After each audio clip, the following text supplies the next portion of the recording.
Hello, everyone. I hope you're doing well, and I hope you had a good week, and I hope you'll have a wonderful Shabbos starting tonight and tomorrow. Right now, we have two counts going, one happy one and one sad one.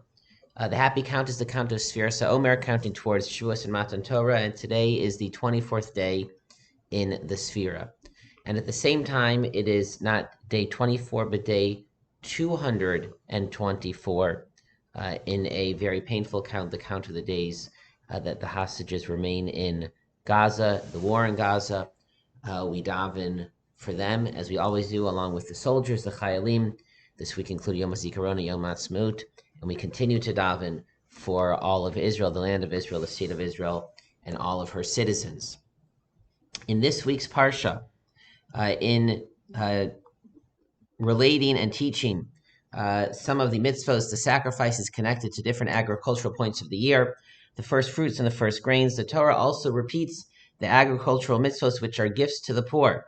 And the Torah writes in Perek Chaf Gimel Pasuk Chaf Bet, "V'kutzrechem es kitzir tzechem," and when you are harvesting the harvest of your land, lo sechala pas sadcha b'kutzrecha, do not finish off, do not harvest the entirety, even the corner of the field, rather leave the corner.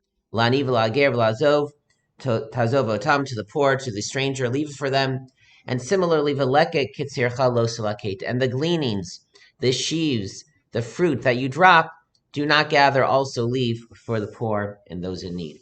In principle, these mitzvahs still apply today in the land of Israel, but in practice, we do not fulfill them because in general, where large farms exist, it's not near where there are poor people who could come and take it. Unprocessed grains in particular, people would not want to take, and therefore the assumption is that the aniyim, those in need, those who would qualify to take, are not expecting to get these gifts, do not want them, and would rather be supported in other ways. But even if we do not practically fulfill these mitzvahs today, in principle they still apply, and we certainly can learn very important lessons from them. And so let us think a little bit more about these two mitzvahs. Lo sechaleh pasadcha, do not finish off the corner of the field, literally. The way the Torah is presenting it is that the typical way is the farmer would begin to harvest the field. He's cutting down the grain. He's picking the fruits of the trees. He's going across the entire field. And it's saying, but when you get to the last corner, leave that. Don't harvest it. Don't take it and let others who are in need come and take it. In others, what it's saying is you can harvest your field. You can take what you worked for, what you deserve, but you don't have to take everything. You don't have to demand every iota of everything that you feel you have the right to, that you deserve.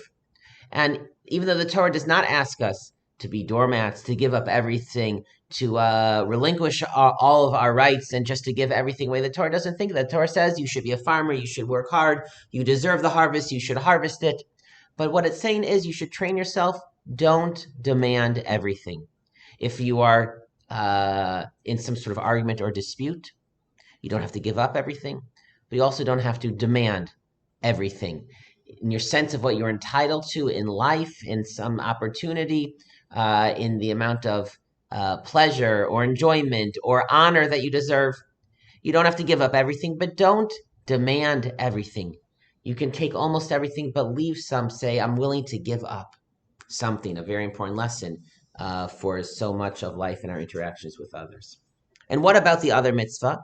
V'leket kitzircha lo salaket, do not take the gleanings. So again, practically, let's imagine what the Torah is saying.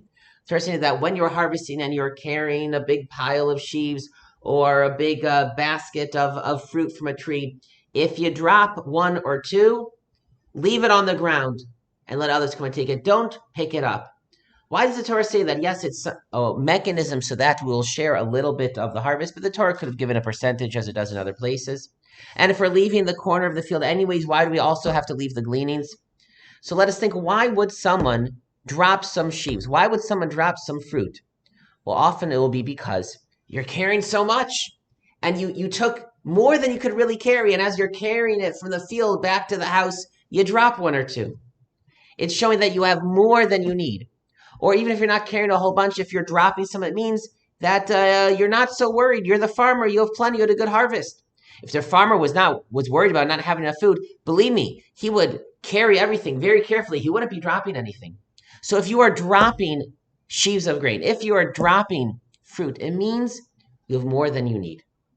It means you have an abundance, an overflowing of blessing. And if you have more than you need, if you're even dropping things, you don't have to go and pick it up. You don't have to take that as well. If you have more than you need, at least share that. At least share that. If you feel like you have an abundance, you're overflowing, you have more than you can carry, you don't have to go back a second time. You don't have to bend over and pick it up. That you should feel that overflowing of abundance, and you should let that overflow to others and to share with others. These two mitzvos, peh and leket, they don't practically apply in Israel.